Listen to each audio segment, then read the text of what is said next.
บ่าวปากเสมีเสน่ห์ยามอายเว้ามาพระธาตุเมืองเก่าสองเฮาเคยไว้บูชา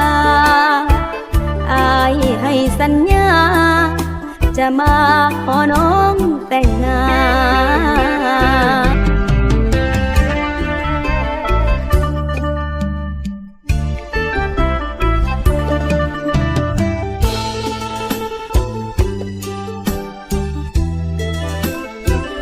ผู้สา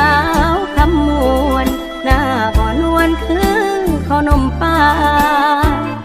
ขับบ่าวไก่บ้านย่านคือฝากให้ไว้น้ำกา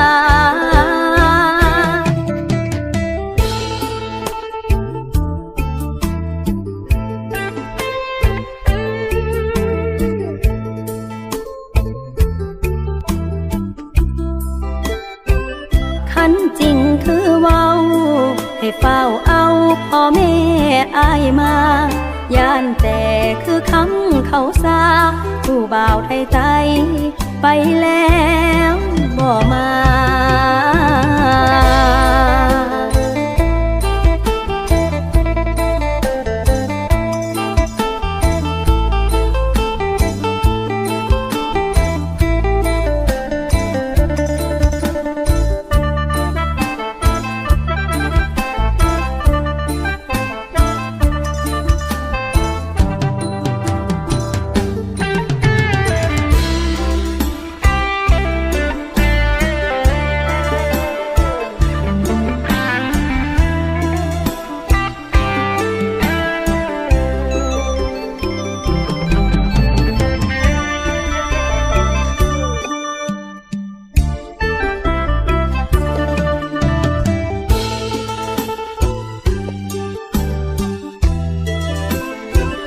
ผู้สาวคำมวนหน้าบ่อนวลคือข้าวนมปลาหักบ่าวไก่บ้านย่านคือฝากให้ไว้น้ำกา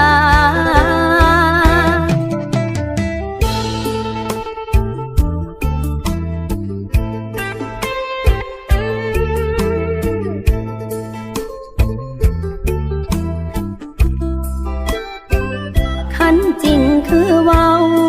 ให้เฝ้าเอาพ่อแม่อายมาย่านแต่คือคำเขาซาผู้บ่าวไทยไปแล้วบ่มา